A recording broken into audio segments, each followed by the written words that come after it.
বাস্তবিক সুখ বলে কিছু আছে না দুঃখ বলে কিছু আছে? সুখটাকেও আমি কল্পনা করে নিয়েছি, আমি এর সাথে গল্প করতে পারলে বিরাট সুখী হব, যদি আমার সামনে এসে দাঁড়ায় তাহলে আমি ভীষণ দুঃখী হয়ে যাব। আমি কল্পনা করে নিয়েছি এবং সেইভাবে কিন্তু আমি সুখী বা দুঃখী হচ্ছি। দুটোই অবান্তর, এবং দুটোই কিসের উপরে নির্ভর করছে? কর্মের উপরে। তাই তুমি কর্ম থেকে যদি বিযুক্ত করো, দেখবে জগৎ মুহূর্তের মধ্যে কোথায় উড়ে গেছে। জগৎ কোথায়? ব্রহ্মার মানসপুত্র ওই সনক, সনাতন, সনন্দন, সনত কুমার, চারজন। তো এই চারজন ব্রহ্মার কাছে জানতে গেছেন। গতদিন এই কথাটা বলেছিলাম যে আজকে এই কথাটা আলোচনা করব। তো এই বলছেন, ভগবান শ্রীকৃষ্ণ বলছেন উদ্ধবকে যে সনক প্রভৃতি ব্রহ্মার মানসপুত্রগণ পিতাকে যোগের অতি দুর্গেয় চরম লক্ষ্যের বিষয়ে জিজ্ঞাসা করেছিলেন। যে তাদের পিতা ব্রহ্মার কাছে জানতে চেয়েছিলেন যে যোগের চরম লক্ষ্যটা কি, আমি কিসের জন্য, মানে যোগের আসল জিনিসটা কি, যোগের ব্যাপারটা কি, লক্ষ্যটা কি, এই কথাটা জানতে চেয়েছিলেন। সনক প্রভৃতি বললেন, হে প্রভু, চিত্ত স্বাভাবিক বিষয়ে আসক্ত হয়, আর বিষয়সমূহ সেইরূপ চিত্তের মধ্যে নিজেদের স্থান করিয়া লয়। এই অবস্থায় সংসার দুঃখ অতিক্রম করিতে ইচ্ছুক মুক্তিকামী সাধকের পক্ষে কোন উপায় অবলম্বনের দ্বারা বিষয়ের সহিত চিত্তের সম্পর্ক ছিন্ন করা সম্ভব হইতে পারে? কি করলে পরে চিত্তের সম্পর্ক ছিন্ন হবে? এটা একটা বিরাট বড় প্রশ্ন, যে কি করলে পরে হবে। তো বলছি চিত্ত কি, একটু এই বিষয়গুলো নিয়ে একটু আলোচনা করে নিই। যে বলা হচ্ছে চিত্ত কি, প্রথম জিনিস হচ্ছে আমরা সাধারণভাবে বলে থাকি মন। মন মানে আমার অন্তর্জগৎ। বেদান্তের পরিভাষায় বলা হয় আমার অন্তর্জগৎকেই অন্তর্জগৎ বা অন্তঃকরণ, এটা বলা হয়, যেটাকে আমি সাধারণত মন বলে থাকি। তো এই অন্তর্জগৎ বা অন্তঃকরণকে চার ভাগে ভাগ করা হচ্ছে: মন, বুদ্ধি, চিত্ত, অহংকার। বলছি মন বলতে সাধারণত আমরা কি বুঝি? যে সমস্ত চিন্তাগুলোকে একসাথে আমি আমার অন্তঃকরণটাকে বুঝি বা মনটাকে বলি। তো এইখানে বেদান্তে মনটাকে, চিন্তাগুলোকে আবার চার ভাগে ভাগ করা হচ্ছে।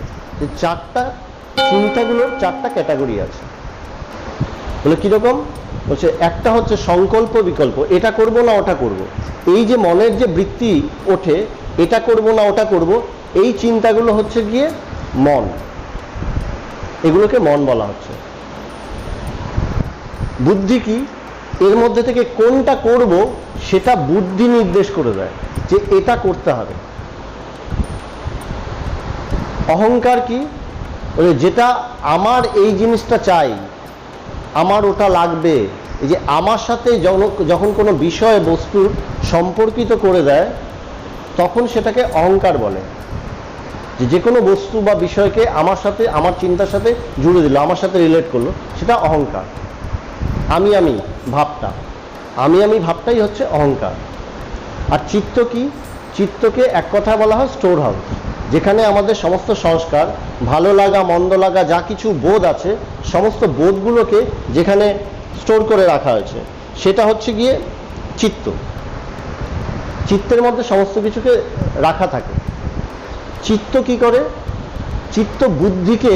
চিত্ত আগে থেকেই তো ভালো লাগা মন্দ লাগাগুলো, আমাদের যে পূর্ব অভিজ্ঞতাগুলো, জীবনে চলার পথে যে অভিজ্ঞতা হয়েছে, দুঃখের অভিজ্ঞতা, ভালো লাগার অভিজ্ঞতা, যা কিছু, সমস্ত কিছু আমার চিত্তের মধ্যে স্টোর করা আছে। চিত্তের মধ্যে স্টোর করা আছে কি? যাবতীয় যা কিছু বিষয় আছে আমার সংসারে, আমি যা কিছু করি, সমস্ত কিছু কোথায় রাখা থাকে? সমস্ত স্মৃতিগুলো চিত্তে থাকে। চিত্তই বুদ্ধিকে ইন্সপায়ার করে। সেই যেমন আমার স্মৃতি আছে, ভালো লাগা মন্দ লাগার যা স্মৃতি আছে, সেই অনুসারে চিত্ত বুদ্ধিকে বলে যে তুমি এইটা করো। বুদ্ধিকে সে এগিয়ে দেয়, বুদ্ধি তখন নির্দেশ দেয়। ঠিক তেমনি অহংকার মনটাকে সবসময় বলে আমার এটা নেই, ওটা লাগবে, ওটা আমার, এটাকে শুধু আমার করে রাখো। অহংকার মনকে মনকে খোঁচা দেয়, আর চিত্ত বুদ্ধিকে খোঁচা দেয়। চিত্তে মানে বুদ্ধি দাঁড়িয়ে আছে চিত্তের উপরে, মন দাঁড়িয়ে আছে অহংকারের উপরে। এই নিয়ে আমাদের টোটাল অন্তর্জগৎ। যে সংসারে যা কিছু দেখছি, যা কিছু শুনছি, অনুভব করছি, সবই কি বাস্তবিক, কিন্তু আমি সমস্ত কিছু আমার অন্তর্জগতেই অনুভব করি, বাইরে কিন্তু কোথাও কিছুই অনুভব করি না। একটা মিষ্টি খেলাম, মিষ্টিটা আমরা বলি কি সাধারণ ভাবে যে মিষ্টিটা তো বাইরে একজন তৈরি করেছে, সেটাকে আমি উপভোগ করলাম। বাস্তবিক উপভোগটা মিষ্টিটাকে করলাম না আমার মনটা সেই খাওয়ার পরে সেই মনটা উপভোগ করলো? বেদান্তে বলছে যে দেখো, যদি একজন মিষ্টি খেতে খুব ভালোবাসে, এখন তার মা খুব অসুস্থ হয়ে হসপিটালে ভর্তি হয়ে আছে, এখন তাকে যদি মিষ্টি এনে দেওয়া হয়, সে খাবে, কিন্তু সে কি পুরো উপভোগ করবে? সে কিন্তু পুরো উপভোগ করবে না। তার কিন্তু সেই উপভোগ করার মতন সেই বৃত্তিটা থাকছে না। সে খাচ্ছে কিন্তু উপভোগ করতে পারছে না। সে আমি যা কিছুই উপভোগ করি, প্রত্যেকটা জিনিসই কিন্তু আমার চিত্তের সাহায্যে। তাই সনাতন, সনন্দন, সনত কুমার চার পুত্র, ব্রহ্মার 4 পুত্র ব্রহ্মার কাছে গেছেন, বলছেন প্রজাপিতা ব্রহ্মা, আপনি তো সমস্ত কিছু সৃষ্টি করেছেন, সমস্ত এই যে বিষয় আশয় সংসারের সমস্ত কিছু তো আপনি সৃষ্টি করেছেন, তো প্রত্যেকটা জিনিসের স্থান কোথায়? বলছে আমাদের চিত্তের মধ্যে সমস্ত কিছুর ইমপ্রেশনটা বসে আছে। এই চিত্তের মধ্যে এত বিষয়ের ভিড়, এই চিত্তের মধ্যেই কিন্তু বলছে দুঃখ কি? বলছে সমস্ত দুঃখের আশ্রয় আকর হচ্ছে চিত্ত। এই চিত্তটাকে যদি আমি শেষ করতে না পারি, চিত্তের থেকে যদি সমস্ত বিষয়কে সরাতে না পারি, তাহলে আমি দুঃখ জয় করব কি করে? আর এটা তো একটা ভীষণ কঠিন কাজ। কেন? আমি আমার সমস্ত স্মৃতিগুলো কি করে ভুলে যাব? দেখবে ভালো কেউ তোমাকে কিছু একটা ভালোবেসে বলল, সেইটা যত না মনে থাকে, যখন কোনো দুঃখ পাই, কেউ একটা আঘাত দিয়ে কথা বলল, সেই কথাটা কিন্তু বহুকাল মনে থাকবে। দুঃখের স্মৃতিটা আমাদের কিন্তু অনেক লম্বা মনে থাকে, অনেক দুঃখটাই আমাদের জীবনটাকে কিন্তু সেই অনুসারে আমিও দুঃখ থেকে মুক্তি লাভের জন্য যা কিছু আমি চেষ্টা করি, সবসময় কি করি? দুঃখটার থেকে সরে থাকার জন্য। দুটো মানুষ ঝগড়া করছে, কেন? একজন হয়তো একজনকে একটা বাজে কথা বলে দিল, ও পাল্টা ঝগড়া শুরু করলো, কেন? বলে সে তার দুঃখটাকে ছাপিয়ে দাঁড়াতে চাইছে, তাই সে পাল্টা আরো জোরে জোরে চিৎকার করা শুরু করলো। আসল কথা কি? সে কিন্তু ওই লোকটার সাথে ঝগড়া করছে না, সে নিজের মনের যে দুঃখের স্মৃতিটা, সেই স্মৃতিটার সাথে সে লড়াই করছে, সেই অনুভবটার সাথে সে লড়াই করছে, তাই সে আরো জোরে জোরে চিৎকার করছে যে ওটাকে ছাপিয়ে যাব না, এই দুঃখের স্মৃতি, এটাকে ছাপিয়ে যাব। তাহলে এই হচ্ছে রহস্য। তো ব্রহ্মাকে প্রশ্ন করছে যে চিত্ত স্বাভাবিকভাবেই, চিত্তের মধ্যে সমস্ত কিছু স্মৃতি আছে, স্বাভাবিকভাবেই চিত্ত সবসময় বিষয়ের দিকেই ঠেলে। কেন? চিত্তের মধ্যে সমস্ত অনুভবগুলো আছে। আমরা প্রত্যেকটা অনুভব, যা কিছু অনুভব করছি, উপভোগ করছি, সমস্ত কিছুই চিত্তের মধ্যে আছে, এবং সে সবসময় বিষয়ের দিকেই আমাকে ঠেলতে থাকে ক্রমাগত।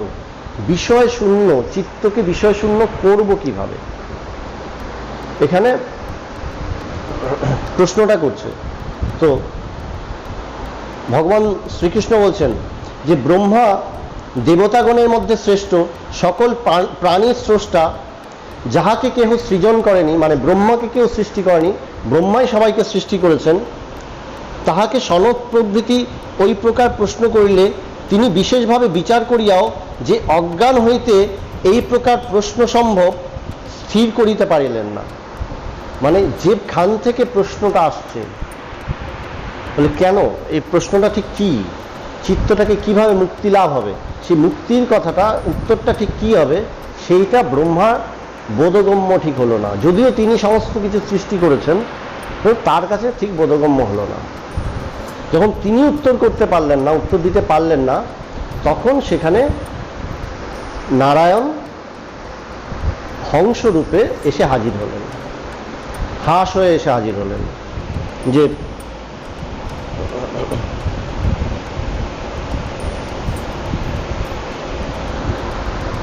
নারায়ণ তখন হাঁস হয়ে এসে হাজির হলেন উত্তর দিতে, যে উত্তর দেবেন তিনি। কি উত্তর? যে কেন এই সৃষ্টির প্রকৃত ইয়েটা কি, আমাদের মুক্তি কি সম্ভব, সত্যি সত্যি কি সমস্ত দুঃখের হাত থেকে মুক্তি সম্ভব, কিভাবে সম্ভব? এই প্রশ্নের উত্তর দেওয়ার জন্য এবার ব্রহ্মা হংসরূপে আসলেন। তো বলছে হংসরূপে কেন ব্রহ্মা হংসরূপে আসলেন? তো বলছে হংসরূপে কেন আসলেন, হংসের কথা কেন বলা হচ্ছে? যে হংসের কথা বলা হচ্ছে এই জন্যই যে হাঁস বলছে পরমহংস, হাঁস দুধ আর জল মিশে থাকলেও তার থেকে শুধু দুধটাকে সংগ্রহ করতে পারে। দুধ আর জল দুটোই তরল পদার্থ, দুটোই মিশে গেলে আমরা মোটেও আলাদা করতে পারবো না। পরমহংস কিন্তু আলাদা করতে পারে। তাই এখানে তিনি হংসের রূপে আসলেন। তিনি প্রথমেই যেন বুঝিয়ে দিলেন যে দেখো আমি তোমাকে আলাদা করে দেখিয়ে দিচ্ছি। বলছে এই সব কিছুই ব্রহ্ম, কিন্তু আমি তো ব্রহ্ম দেখতে পাই না, আমি তো সবসময় সংসারই দেখতে পাই, সংসারকেই আমি অনুভব করি, আমি তো সংসার ছাড়া দ্বিতীয় কিছু অনুভব করছি না। তো এর মধ্যে থেকে আমি ব্রহ্মকে, পরমাত্মাকে কিভাবে অনুভব করব, এই সার পদার্থটাকে কিভাবে সংগ্রহ করব, সেই জন্য যেন নারায়ণ হংসরূপে আসলেন, এসে তাদের সামনে দাঁড়ালেন। যেই তাদের সামনে দাঁড়ালেন তো চার পুত্র প্রশ্ন করলো আপনি কে, কোথা থেকে এসেছেন, আপনার পরিচয় কি? স্বাভাবিক, একজন নূতন কেউ যদি এসে হাজির হয় আমাদের কাছে এই প্রশ্নটা স্বাভাবিক। এখানে উপনিষদের আরেকটা গল্প শোনাচ্ছি, এই গল্পটার সাথে এই গল্পটাও শোনাচ্ছি, তাহলে ভালো লাগবে যে গল্পগুলোর মধ্যে একটা লিঙ্ক আছে। উপনিষদের একটা গল্প আছে। একবার দেবতাদের মানে স্বর্গে দেবতারা সব বসে আছে, আনন্দ করছে, এবং সব দেবতারা দেবতাদের প্রশংসা করছে যে আমার এই শক্তি, আমি এই করেছি, মহান কীর্তি করেছি। এরকম সব দেবতারা এক একজন এক একজনকে প্রশংসা করছে, এবং সবাই বলছে হ্যাঁ তাই, তুমি বিরাট, তুমি বিরাট, তুমি বিরাট। সবাই এরকমভাবে একজন আরেকজনের প্রশংসা করছে। তো তারা যখন প্রচণ্ড গর্ব হয়েছে তাদের, এবং তারা যখন সব মনে করতে শুরু করেছেন যে আমি সমস্ত কিছু করতে পারি, তখন সেই পরম পিতা মানে পরমাত্মা তিনি দেখলেন এইভাবে তো দেবতারা পথভ্রষ্ট হচ্ছে, তাদের মধ্যে অহংকার আসছে। তো তাদেরকে সত্য জানানোর জন্য, তারা অজ্ঞান থেকে মুক্তি দেওয়ার জন্য তিনি তাদের সামনে এসে হাজির হলেন। তো যখন দূর থেকে দেখছে দেবতারা, স্বর্গের সেই সভার থেকে দেখছে যে একজন যক্ষ আসছে, মানে অচেনা ব্যক্তি আসছে, সে কে? তো তাকে বলা হলো যাও তো গিয়ে জেনে আসো কে। তো এবার অগ্নিদেবতা গেছেন, অগ্নিদেবতা গেছেন যে জানবো। দেবতাদের মধ্যে বিরাট বড়সারি, বলছে আগুন দিয়েই তো সব কিছু হয়, জীবনটা সব কিছু আগুন দিয়েই তো আমরা ইয়ে করছি। তো অগ্নিদেবতা গেছেন, গিয়ে বলছেন কি আপনার পরিচয়, অহংকারের সাথে জিজ্ঞেস করেছেন। তো সেই যক্ষ উত্তর দিয়েছে যে আপনি কে, আগে আপনার পরিচয় বলুন। বলে আমি অগ্নি, আমি সমস্ত কিছু পুড়িয়ে দিতে পারি, সহজ করে বলছি যে সব কিছু পুড়িয়ে দিতে পারি, সমস্ত কিছুকে আমি ধারণ করি, আমি গ্রহণ করি। বলে তাই, সব কিছু আপনি গ্রহণ করেন? তাহলে এইটা এই ছোট্ট এই তৃণখণ্ড একটা ঘাস দিয়েছে, সেই ঘাসটাকে গ্রহণ করুন। তো যজ্ঞে তো সমস্ত কিছু আমরা অগ্নিতেই আহুতি দিই, বলছে আমি সব কিছু গ্রহণ করি, দেবতাদের ভাগটা আমি গ্রহণ করে দেবতাদের দিই, তো এটা গ্রহণ করুন। তো অগ্নি সে তার সমস্ত তেজ দিয়ে ছোট্ট ঘাসটাকে পোড়ানোর চেষ্টা করেছে, কিন্তু সে পোড়াতে পারেনি। যখন পোড়াতে পারেনি, হতাশ হয়ে মাথা নিচু করে ফিরে এসছে। এবার পবনদেব বলছে আমি যাব, বায়ুদেব সে আমি যাব, আমি তো সমস্ত প্রাণীর মূল প্রাণ, বায়ু ছাড়া তো আমরা বেঁচেই থাকবো না, প্রাণ। তো সেই বায়ুদেব গেছেন, তিনিও গিয়ে যক্ষের সামনে, হ্যাঁ তুমি কে? বলে তুমি কে? আচ্ছা তুমি কে? বলে আমি তো সবার প্রাণ, সবার প্রাণ তো আমি, আমাকে ছাড়া তো সৃষ্টিই থাকবে না। বলে তাই? সবাইকে তো আমি ধারণ করে আছি। বলে তুমি ধারণ করে আছো? ঠিক আছে, তুমি এই ঘাসটাকে ধারণ করো তো। তো ভেবেছে তো এই ফু দেবো, উড়ে যাবে গিয়ে। ছোট্ট ঘাস, কিছুতেই নাড়াতেই পারে না, সে সমস্ত শক্তি প্রয়োগ করেছে তাও নাড়াতে পারে না। তখন হতাশ হয়ে ফিরে এসছে। যখন হতাশ হয়ে ফিরে এসছে, জানতে পারেনি, এসে তারপরে দেবরাজ ইন্দ্রকে বলছে, তুমি আমাদের রাজা, তুমিই যাও, গিয়ে জেনে আসো কে। তো ইন্দ্র গেছেন। ইন্দ্র গিয়ে তাকে হম্বিতম্বি করেনি, প্রণাম করেছে। প্রণাম করে বলছেন, আপনি কে? শ্রদ্ধার সাথে, বিনয়ের সাথে প্রণাম করেছেন যে আপনি কে। আপনার যেই সামনে গিয়ে দাঁড়িয়েছে এইভাবে শ্রদ্ধা নিয়ে, সাথে সাথে সেই যক্ষ অদৃশ্য হয়ে গেছে। যক্ষ যখন অদৃশ্য হয়ে গেছেন, তাকে তো জানতে পারলো না যে কে এসছিল। তখন ইন্দ্র কিন্তু অন্য দেবতাদের মতন ফিরে আসলেন না। তিনি কি করলেন? জানতে পারেননি, এবার ধ্যানে বসে গেলেন। ওইখানেই তিনি বসলেন, বসে ধ্যানে বসে গেলেন।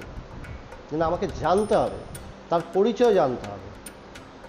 এবং ধ্যানে বসলেন। ধ্যানে বসার পরে বলছে তার সেই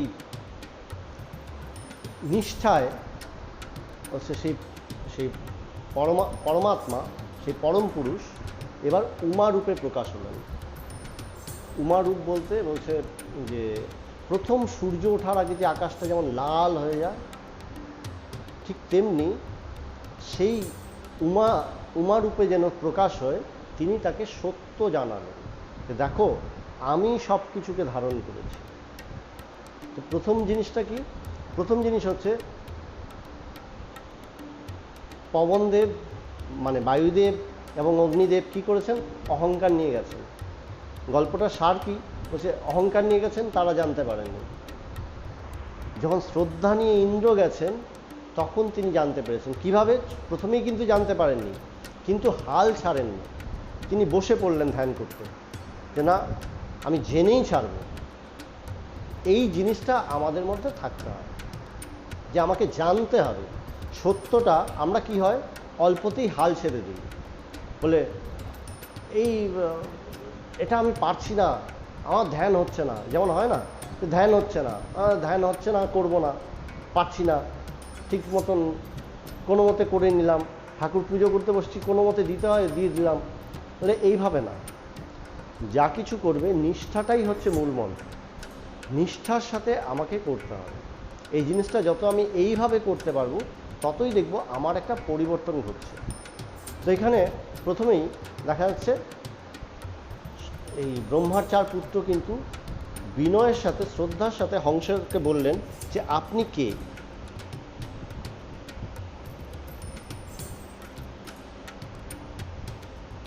ভগবান শ্রীকৃষ্ণ বলছেন, তত্ত্বজিজ্ঞাসু মুনিগণ আমাকে ওই প্রশ্ন করিলে, ওই সময় আমি যা বলেছিলাম এবার তোমাকে তা শোনাচ্ছি। তাকে প্রশ্ন করছে, ব্রহ্মাকে, মানে সেই নারায়ণকে প্রশ্ন করছে, হংসরূপী নারায়ণকে তারা প্রশ্ন করলেন আপনি কে, শ্রদ্ধার সাথে। তো তিনি প্রথমেই বললেন, দেখো, এই সমস্ত কিছু পঞ্চভূতের থেকে সৃষ্টি। সেই পঞ্চভূত দিয়েই সব কিছু, বলে যা মানুষ, পশু, পাখি যা কিছু দেখছো সবই তো পঞ্চভূতেরই সৃষ্টি। নাম রূপে শুধু আলাদা। মানে তুমিও মানুষ, আমিও মানুষ, ও মানুষ, সেও মানুষ, সবাই যদি মানুষ হই, সবাই তো মানুষই, নাম রূপে শুধু আলাদা। তো আলাদা করে বিশেষ করে জানার কি আছে? সেইভাবে দেখতে গেলেও তোমার প্রশ্নটা বিশেষ হয় না। এবং তুমি যদি বলো, এবং সমস্ত কিছুর কারণ এই পঞ্চভূত এসছে তো সেই পরম ব্রহ্ম থেকেই, সেই পরমাত্মা থেকেই তো সব কিছু সৃষ্টি।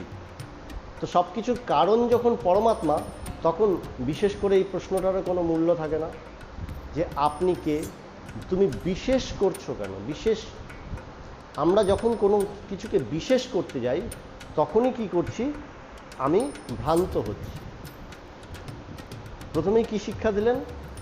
যে তুমি বলছে একটাই আছে, সেই এককেই তুমি আবার বিশেষ করতে যাচ্ছ, তখন সেই এককেই তুমি অংশ করবে। একের থেকেই তুমি অংশ সৃষ্টি করছো, বোঝা যাচ্ছে? একটাই আছে, কিন্তু সেই একটাকেই বলছে, ধরো আমি, হাত পা চোখ মুখ নাক কান সব কিছু মিলিয়ে তো আমি, টোটালটাই আমি। এখন আমি নিজেকে যদি অনুভব করতে হয়, বিশেষ করতে হয়, তাহলে আমাকে আলাদা আলাদা অঙ্গ করতে হবে। এটা হাত, এটা পা, আলাদা আলাদা করলেও কি আলাদা হচ্ছে বাস্তবিক?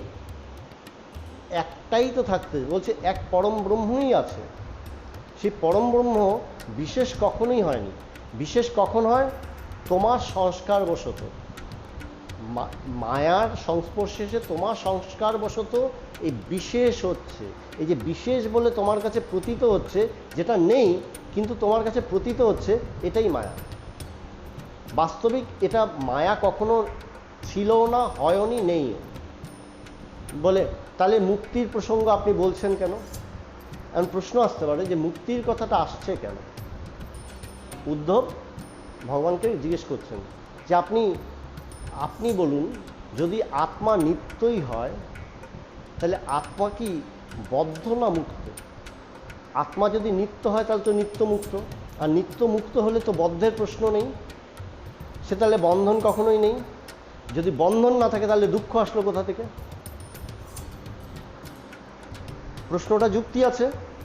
তো ভগবান শ্রীকৃষ্ণ বলছেন যে দেখো, আমার এই পরমাত্মায় বন্ধন এবং মুক্তি দুটো কোনোটাই নেই। এটা ভীষণ সত্য কথা যে পরমাত্মায় বন্ধন এবং মুক্তি নেই।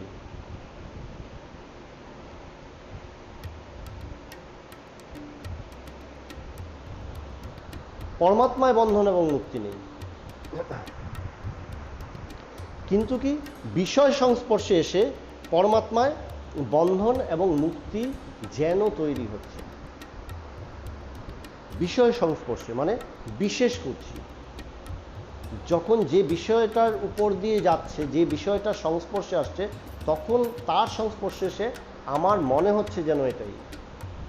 যেমন অনেক সময় দেখবে গরমকালে বড় হাইওয়েতে যদি দেখবে যে দূরে যদি একটা বাস আসে, দেখবে বা গাড়ি আছে, সেই গাড়িটাকে এখন কাঁপছে।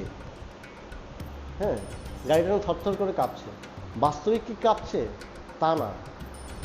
গরমকালে সেই জলের মধ্যে যে মানে হাওয়ার মধ্যে যে জলীয় বাষ্প আছে, সেই জলীয় বাষ্পগুলোর দরুন দূরে মনে হচ্ছে যে বাসটা যেন কাঁপছে, বা দূরে ওই গাছটা কাঁপছে। গাছটা তো কাঁপে না, গাছটা তো যেমন আছে তেমনটাই আছে, মনে হচ্ছে। ঠিক তেমনি বলছে কেন হচ্ছে, তাহলে প্রত্যেকটা এই জগতে যা কিছু বিষয় দেখছি সব কিছুর একটা কেন, একটা মানে কোথা থেকে এসছে, একটা কারণ আমি খুঁজে পাবো যে ওটা থেকে আসছে। বলে এই কারণ খুঁজতে খুঁজতে যখন আমি মহাকারণ সেই পরম ব্রহ্মে পৌঁছে যাব, বলে যিনি, যার থেকে সমস্ত কিছু সৃষ্টি হয়েছে, সেখানে কিন্তু কোনো বিশেষ কিছু নেই, তিনি অবিশেষ, আর বাকি সব কিছুই বিশেষ হলো। যে বিশেষ হলো অমনি সমস্যা। যেই আমি বিশেষ করছি, কোনো জিনিসকে একটা বিশেষভাবে দেখার চেষ্টা করছি, তখনই সমস্যা। এই বিশেষ যেই হচ্ছে তখনই বলছে বিশেষটা কেন হচ্ছে, বলে এই গুণের জন্য। ত্রিগুণ, সত্য রজ তম, এই তিন গুণের সংস্পর্শে এসে যেন বিশেষ হচ্ছে। এই যে আমাদের জাগ্রত স্বপ্ন সুষুপ্তি, তো হংসরূপী নারায়ণ বলছেন এই জাগ্রত স্বপ্ন সুষুপ্তি, আমাদের এই তিন গুণ, এটাও কিন্তু বিশেষ, মানে তিন গুণের জন্য, মানে জাগ্রত স্বপ্ন সুষুপ্তি এই তিন অবস্থা আমার এই তিন গুণের সংস্পর্শে এসে হচ্ছে। বলে আমার চৈতন্য, সেই চৈতন্য যেমন হাওয়া, প্রথমেই বলেছিলাম না যে অবধূত বলছেন যখন বাতাস বয়ে যায়, যখন ফুলের বাগানের উপর দিয়ে যায়, তখন সে সুগন্ধ বয়ে নিয়ে যায়। ঠিক তেমনি পরমাত্মাও যেন এই গুণের সংস্পর্শে এসে তিনি বিশেষ রূপ ধারণ করছেন। এক একটা জায়গায় এসে এক একটা রূপ ধারণ করছেন। জলকে যদি একটা বিশেষ অবস্থার ভেতর দিয়ে ফেলা হয় ওটা বরফ হয়ে যাবে, মানে একটা টেম্পারেচারের ভিতর দিয়ে। আর একটা টেম্পারেচারের ভেতর দিয়ে ফেলা হলে ওটা জলীয় বাষ্প হয়ে যাবে, তাই না? বলছে অবস্থা, এই বলছে গুণের ভেতর দিয়ে এই গুণগুলো, বলছে এই তো এখন প্রশ্ন হচ্ছে এই গুণগুলো কোথা থেকে আসলো? বুঝলাম যে এই গুণটাই যদি কারণ হয়, মানে গুণটাই যদি সমস্ত কিছুকে এরকমভাবে ভ্রম তৈরি করে, তাহলে গুণটা আসলো কোথা থেকে? বলছে বাস্তবিক এই গুণটাও কখনো সৃষ্টি হয়নি। সত্য কি? সত্য হচ্ছে, যেমন আমি মরুভূমিতে মরীচিকা দেখলাম। মরীচিকাটা কখন দেখি? যখন আমার বোধ হয় জলের প্রয়োজন, এবার জল খেতে হবে।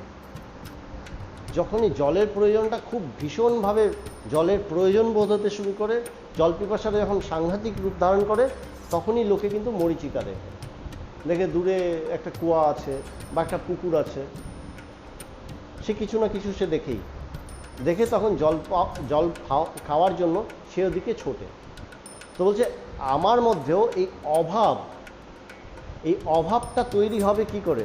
অভাবটা তখনই তৈরি হয় যখন আমি বিশেষ করি, যখন আমি বিশেষ রূপ, বলছে বিশেষ করার ইয়েটা কি? বলছে বুদ্ধি যে কোনো জিনিসকে বিশেষ রূপে দেখায় এবং বুদ্ধি গুণ আরোপ করে। আমার বুদ্ধি এগুলোর মধ্যে যে কোনো জিনিসের মধ্যে গুণ আরোপ করে। এই জিনিসটা না খুব সুন্দর। একটা দোকানে গেলাম, সবই কাপড়টা দেখে মনে হলো, একটা কাপড় দেখে এই কাপড়টা ভীষণ সুন্দর। ওই কাপড়টাই দেখে আরেকজন বলল না এটা বেকার, এই রংটা মোটেও পছন্দ হয়নি, ডিজাইনটা তো একদমই বেকার। তো ওটা যদি সত্যই সুন্দর হয় তাহলে তো সবার কাছেই সুন্দর লাগবে। ভগবান একটা মজার কথা বলেন, কারণ কাপড় দোকানের লোকগুলোকে দেখবি ওরা যত্নের সাথে প্রত্যেকটা কাপড় বের করে দেখাচ্ছে, আর মেয়েরা যাবে বলবে তোমার দোকানে একটাও ভালো কাপড় নেই, অনেক কষ্ট করে একটা কাপড় খুঁজে নিয়ে চলে যাবে। কাপড়ের দোকানের লোকেরা জানে একটা কাপড়ও পরে থাকবে না, এই বেকার কাপড়গুলোই কোনো না কোনো মানুষ আসবে, তার চোখে এটা খুব সুন্দর মনে হবে এবং সে নিয়ে যাবে। একজনকে বলে এটা ক্যাটকেটা বেগুনি রঙের, এটা কী কাপড় হলো, রং হলো। আরেকজন আসলো, বললো বাহ কি সুন্দর রং, নিয়ে চলে গেল। বলে কোনো কিছু এই জগতে সত্যতা কি? বলছে আমার বুদ্ধি কোনো এক বিশেষ অবস্থায় বিশেষ গুণের সংস্পর্শে এসে বিশেষভাবে আমাকে দেখাচ্ছে এবং তার মধ্যে আমার চিত্ত সেই পূর্ব অভিজ্ঞতার দরুন সেটার মধ্যে ভালো লাগা মন্দ লাগা আরোপ করছে। যেই অনুসারে ভালো লাগা মন্দ লাগা আরোপ করছে, প্রয়োজন আরোপ করছে, সেই অনুসারে আমি কিন্তু ব্যবহার করছি জগৎ, এবং আমার কাছে এই জগৎটাও বিশেষ রূপে দেখা দিচ্ছে। বলছে জগৎ কি সত্যি সত্যি সৃষ্টি হয়েছে? বলে স্বপ্ন দেখছো তুমি, স্বপ্নের মধ্যে তুমি অনেক কিছু করলে, প্রচুর পরিশ্রম করলে। স্বপ্নের মধ্যে হয়তো দেখা গেলো পরের দিন তোমার বাড়িতে অতিথি আসার কথা, ঠিক করেছো কালকে বাড়িতে অতিথি আসবে, অনেকজন আসবে, আমাকে এই রান্না করতে হবে, অনেক কিছু প্ল্যান করলে। প্ল্যান করে কি করলে? রাত্রেবেলা ঘুমিয়ে পড়লে, ঘুমের মধ্যে দেখছো তুমি সব রান্না করে নিয়েছো। সকালবেলা যখন ঘুম থেকে উঠলে তখন তোমার প্রথম কাজ কি হবে? তুমি তো রান্না করে নিয়েছো, কিন্তু তুমি জানো ওটা স্বপ্ন দেখেছি। তুমি কিন্তু সেই স্বপ্নটাকে মোটো হচ্ছে ঠিক তেমনি এই যে জাগ্রত অবস্থাটাও স্বপ্নের মতনই। এটাও যখন বলছে পারমার্থিকভাবে যখন জাগরণ হবে, যখন আমার বুদ্ধি বিশেষ রূপ ধারণ করবে না, কোনো কিছুকে বিশেষ করবে না, তখন দেখা যাবে বাস্তবিক আমি মানে হচ্ছে এই কর্মের সংস্কার, বলে আমার এই কর্মের সংস্কার, নানান কিছু করার, মানুষের কর্মের সংস্কারের দরুনই কিন্তু দেখবে যে ধরনের কর্ম করে তার ভালো লাগা মন্দ লাগাগুলো সেই অনুসারেই হয়। যে যেটা করতে ভালোবাসে তার সেই অনুসারেই কিন্তু ভালো লাগা মন্দ লাগা তৈরি হয়। যে যেখান থেকে এসছে, যে কর্ম করে এসছে, তার সেই রকমই ভালো লাগা মন্দ লাগা সব কিছু। রহস্যটা কি বলে, তাই ভগবান বলছেন যে দেখো তুমি তুমি নিজেকে কোনো কর্মের সাথে যুক্ত করো না। মানে যে কর্মটা আসছে তোমার সংস্কারবশত তুমি করো, সেই কর্মটা নিয়ে তুমি বেশি ভাবতে যেও না, এটা আমার দায়িত্ব, এটা আমার কর্তব্য, এটা আমাকে এইভাবে করতে হবে, সেইটা নিয়ে তুমি স্বপ্ন দেখছো, এইটা করছো। এইরকম যত বেশি তুমি করবে, তুমি বিশেষ গুণ আরোপ করছো, তাতে তুমি কখনো সুখী হবে, বেশিরভাগ সময় তোমার মধ্যে দুঃখ আসবে। তুমি করতে পারলে ভালো, করতে না পারলে খারাপ। তুমি যখন মানুষকে করে রান্না করে খাওয়ালে খুব ভালো, লোকে খেলো, হ্যাঁ, তারপরে কি কিছু বললে না তো, খাওয়ার পরে কিছু বললে না। সবাই ভালো রান্না করার পরে একটা এক্সপেকটেশনস থাকে, সবাই বলবে রান্নাটা দারুণ হয়েছে। যদি খারাপও হয় তাও বলতে হবে রান্নাটা দারুণ হয়েছে। কিন্তু সবসময় কি সেটা সত্য? সে বলছে তুমি রান্না করার তুমি করেছো, যে খাওয়ার সে খাক। তুমি নিজেকে কোনো সময় কোনো কিছুর সাথে বেশি যুক্ত করো না। এই যে অভ্যাসটা বলছে, একটা কথা আছে যে তুমি নিজেকে এই ডিটাচমেন্ট, আলাদা করে নেওয়া, জগৎ থেকে, সমস্ত কর্ম থেকে নিজেকে যে আলাদা করছি, কর্মটা করছি না, মানে কর্ম করছি কিন্তু কর্মের সাথে আমি নিজেকে যুক্ত করছি না, এই কর্মের থেকে যে আমি নিজেকে সরিয়ে নিচ্ছি যুক্ত না করে, এটাই হচ্ছে আর্ট। যত এই জায়গাটা আমি আস্তে আস্তে আমার বোধে পরিষ্কার হতে থাকবে, তত দেখব আমি ভালো থাকতে শুরু করেছি। আমার ভালো থাকার জন্য আমাকে কিছু কর্ম করতে হবে। আমাদের ভালো থাকার ধারণাটা কি? আজকে আমাকে ভালো থাকতে হবে, সেই জন্য কি করতে হবে? কারোর সাথে গল্প করতে হবে, নয় টিভি দেখতে হবে, নয় ঘুরতে যেতে হবে, নয় সিনেমা দেখতে হবে, কিছু একটা করতে হবে। কিছু একটা কর্মের দ্বারা আমি ভালো থাকব, এই ধারণাটা কিসের থেকে এসছে? আগে কোনো একটা কর্ম করেছি এবং তখন আমার মধ্যে একটা ভালো লাগা তৈরি হয়েছিল। সেই যে চিত্ত যে স্মৃতিটা ধরে রেখেছে, সেই স্মৃতির ভিত্তিতে আমি বলছি এই কর্মের দ্বারা ভালো লাগবে। বাস্তবিক কর্মের দ্বারা ভালো থাকে কি কেউ? কর্মের দ্বারা কিন্তু ভালো থাকে না। ভালো কিসে থাকি? বলে কখনো কোনো কর্ম করি বা নাই করি, আমি তো একই রকম আছি। আমার দ্বারা কর্ম হোক বা না হোক, যেমন জীবনটা তুমি কোনো কাজ করো আর না করো, দেখবে সকাল থেকে রাত পর্যন্ত কেটেই যাবে, রাতটাও কেটে গিয়ে দিন হয়ে যাবে। তুমি রাত্রেবেলা শুলে, রাত্রেবেলা ঘুম আসলো না, সারা রাত বিছানায় ছটফট করলে, ঘুম আসছে না, অনেকে ঘুমের ট্যাবলেটও খেয়ে নেয়, ঘুমের ট্যাবলেটও খেয়ে নিল, তাও হয়তো ঘুম আসছে না, রাতটা কিন্তু কেটে যাবেই। এখন তুমি যত আফসোস করবে এই ঘুমটা আসছে না, তত দেখবে তোমারই যন্ত্রণাটা বাড়ছে। কষ্টটা কে দেয়? না আমার ঘুম হয়নি তাই আমার ভীষণ কষ্ট হচ্ছে। ঘুম হয়নি বলে কষ্ট হচ্ছে না, তুমি বারবার ওটা নিয়ে যত বেশি ভেবেছো তত তুমি কষ্ট পেয়েছো। ভাবনা বন্ধ করো। তুমি যেই ভাবনা বন্ধ করবে তখন দেখবে এই কষ্টটাও চলে গেছে। কষ্টটা চলে গেলে হয়তো দেখলে ঘুমিয়ে পড়লে। কিন্তু রহস্যটা কি, মজাটা কি? আমরা এটা থামাতে পারি না। তা একটা ভগবান কথাটাকে এইভাবে বলেন। ভগবান বলেন একটা সাইকেল খুব স্পিডে চালানো হচ্ছে, পেডেল করছো, পেডেল করতে করতে সাইকেলটা খুব স্পিড উঠেছে। এবার সাইকেলটাকে থামাতে হবে। পেডেল বন্ধ করে দিলেই কি সাইকেলটা থেমে যাবে? প্যাডেল বন্ধ করলাম, সাইকেলটা তো থামবে না। সাইকেলটার মধ্যে যে গতিটা আছে সেই গতির দরুন আরও খানিকটা কিন্তু সাইকেলটা এগিয়ে যাবে। আমি ব্রেক লাগালেও কিন্তু সাথে সাথে ওখানেই সাইকেলটা মোটেও দাঁড়াবে না, সাইকেলটা একটু এগিয়ে তারপরে দাঁড়াবে। কেন? ওটাও থামাতে একটু সময় লাগে।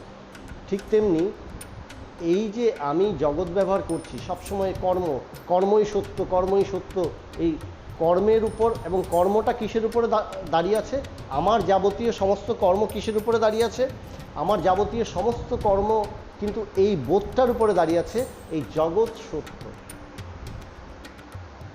জগৎকে সত্য বলে ধারণা করেছি, এবং সত্য বলে ধারণা করেছি কিসের উপরে নির্ভর করে? আমারই কতগুলো স্মৃতি, এই স্মৃতিগুলো আমিই কল্পনা করেছি। প্রত্যেকেরই সংসার চেতনাটা আলাদা, সংসার সম্বন্ধে সংসার চেতনা আলাদা। কেউ বলবে যে হ্যাঁ আমার রান্না বান্না করে আমার সংসারটা এরকম, তার কাছে সংসার চেতনা বলতে ওটা রান্না বান্নাই। কেউ বলে আমার অফিস আমার বিজনেস সেটাই আমার সংসার, তার কাছে অফিস ব্যবসা এটাই সংসার। প্রত্যেকেরই সংসার চেতনা আলাদা। সংসার চেতনাটা কিসের উপরে নির্ভর করছে? তার কর্মের উপরে, তার কর্ম অনুসারী তার ভালো লাগা মন্দ লাগা সব কিছু। এইভাবেই কিন্তু প্রত্যেকটা দিন আমি নিজেকে চালনা করছি। বলে এর থেকে মুক্তির উপায় কি? বলে মুক্তির উপায় হচ্ছে আস্তে আস্তে তুমি নিজেকে প্রথমে বিচার করে দেখো কোনো কর্মই তোমাকে কখনো ভালো রাখতে পারে না, কোনো কর্মের দ্বারাই তুমি কখনোই ভালো থাকবে না। এই জগৎ সত্য নয়। জগৎ সত্য নয় মানে বলে তোমার বুদ্ধিতে যেভাবে জগৎ দেখা যাচ্ছে সেই অনুসারে তোমার জগতের প্রতি সত্যত্ব বোধ তৈরি হচ্ছে। একই বাড়িতে দুই বোন, এক বোন রান্নাবান্না করছে, আরেক বোন শুধু সাজগোজ করছে। দুই বোনে এখন বলছে, এক বোন বলছে এই তুই রান্নাবান্না না করলে খাবো কি? ও সাজগোজই করছে, ও কিন্তু রান্নাবান্না করছে না। ওই বোন রান্নাবান্না করলে এই বসে খেয়ে নিল, দুইজনে ঝগড়া করলো। বলে দুজনের সংসার আলাদা, দুজনের কর্ম আলাদা, দুজনের বোধ আলাদা। তুমি যেভাবে বোধ করো সংসারটা সেই রকম। তুমি সংসারটার মধ্যে আমার ভীষণ কষ্ট হচ্ছে, তুমি সংসারের মধ্যে কষ্ট বোধ করছো, তাই হচ্ছে। তুমি কষ্টটা পাচ্ছ কেন? আমাকে প্রচুর কাজ করতে হচ্ছে। কাজটা করছো কেন? কাজ তোমাকে যেটা করার তুমি এমনিতেও করতে হবে, কাজের সাথে নিজেকে যুক্ত করছো কেন? আমি যে বিযুক্ত করতে পারবো, ডিটাচমেন্ট হবে, বিযুক্ত করতে পারবো, তখনই দেখব আমার কষ্টটা কিন্তু লাঘব হয়েছে। তখনই আমার জগৎ সত্যত্ব বোধটাও আস্তে আস্তে কমতে থাকবে। মানে সাইকেলে প্যাডেল করাটা বন্ধ করলাম। প্রথমে কি সাইকেলে প্যাডেল করাটা বন্ধ করলাম, সাইকেলে প্যাডেল করাটা বন্ধ করলে সাইকেলটা আস্তে আস্তে থামতে শুরু করবে। প্রথমে কি ধারণা করতে হবে? জগৎ সত্য না।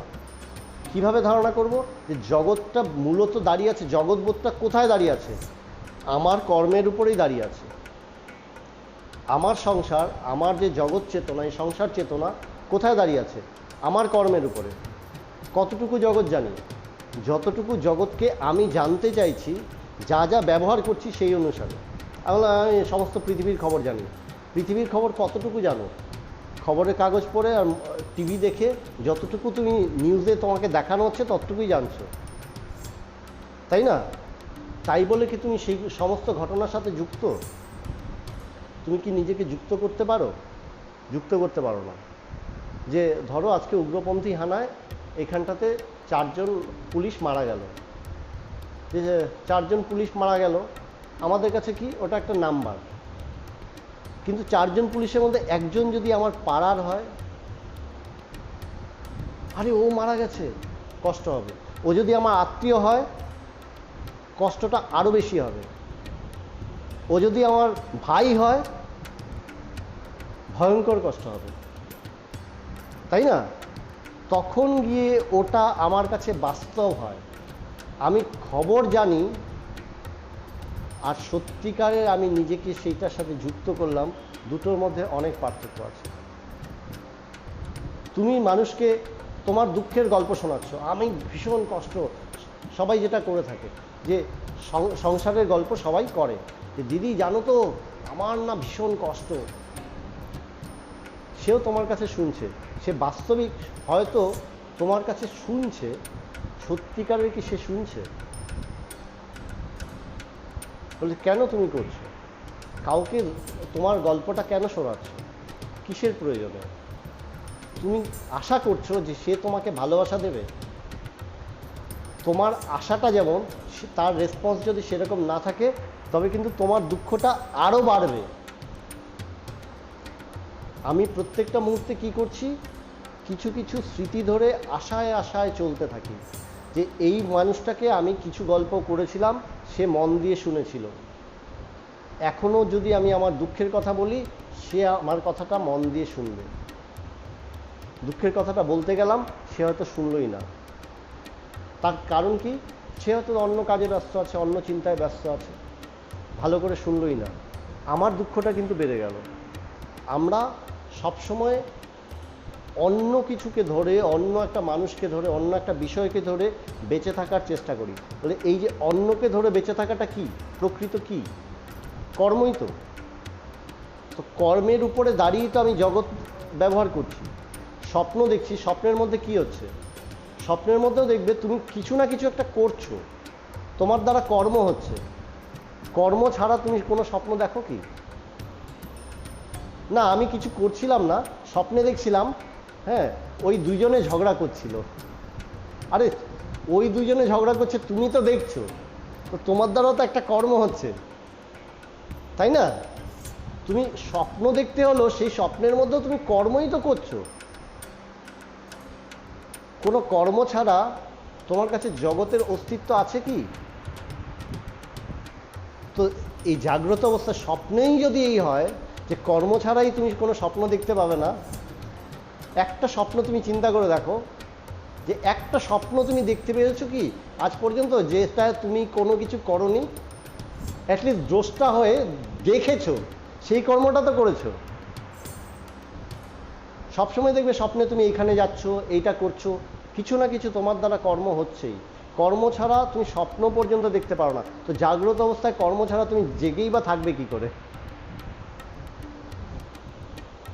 মজা কিন্তু, তাই না? দেখো, বিচার করো, সেই জন্য বলছে তুমি বিচার করো, যেই দেখবে তাই তো।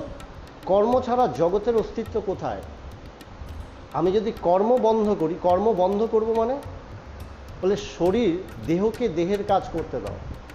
এই দেহটা, আমি বড় হব না। একটা বাচ্চা যদি বলে মা আমি না বড় হব না কখনো, আমি সবসময় তোমার কাছে এরকমই থাকবো, বাচ্চাটা পারবে? দেহ দেহের মতন বড় হবে না। আমি সবসময় যৌবন থাকবো, এই ব্যায়াম ট্যায়াম করে সবসময় যৌবন থাকবো, পারবে? সে বৃদ্ধ হবেই। বলে দেহকে দেহের মতন চলতে দাও, মনকে মনের গতিতে চলতে দাও, সমস্ত কিছুকে সমস্ত কিছুর গতিতে চলতে দাও। তুমি সব কিছুর থেকে বিযুক্ত থাকো। বাস্তবিক তুমি কখনোই কোনো কিছুর সাথে লিপ্ত হওনি, এটাই ভীষণ সত্য কথা। এই রহস্যটা তুমি জানো, যে তুমি যদি স্বপ্নেই, কর্ম ছাড়া তুমি একটা স্বপ্নও যদি দেখতে না পারো, তাহলে জাগ্রত অবস্থায় কর্ম ছাড়া এই জাগ্রত অবস্থাটাই বা সৃষ্টি হবে কী করে? যেই মুহূর্তে আমি ঘুম ভাঙলো, দেখবে ঘুম ভাঙার সাথে সাথে তোমার কর্ম শুরু হয়ে গেছে, কর্মচেতনা শুরু হয়ে গেছে। এই কর্মচেতনাটাই জাগরণ। তখন আমি কর্মচেতনাটা কি করি? কর্মচেতনাটার সময় আমি ইন্দ্রিয়গুলোর ব্যবহার শুরু করে দিই। স্বপ্নে কি করছি? ইন্দ্রিয়গুলোর এই ব্যবহারের স্মৃতি ধরে আমি স্বপ্ন দেখছি, তাই না? তো বাস্তবে কি এই জগতের অবস্থানটা কোথায়? আমারই কর্মধারণায়। আর কর্মটা হচ্ছে কোথায়? এই কর্মটা নিজেই তো ভ্রান্ত। কর্মটা হচ্ছে কোথায়? কতগুলো সুখ এবং দুঃখের অদ্ভুত কল্পনায়। বাস্তবিক সুখ বলে কিছু আছে না দুঃখ বলে কিছু আছে? সুখটাকেও আমি কল্পনা করে নিয়েছি, আমি এর সাথে গল্প করতে পারলে বিরাট সুখী হব, হ্যাঁ, ও যদি আমার সামনে এসে দাঁড়ায় তাহলে আমি ভীষণ দুঃখী হয়ে যাব। আমি কল্পনা করে নিয়েছি এবং সেইভাবে কিন্তু আমি সুখী বা দুঃখী হচ্ছি। দুটোই অবান্তর, এবং দুটোই কিসের উপরে নির্ভর করছে? কর্মের উপরে। তাই তুমি কর্ম থেকে যদি বিযুক্ত করো, দেখবে জগৎ মুহূর্তের মধ্যে কোথায় উড়ে গেছে। জগৎ কোথায়?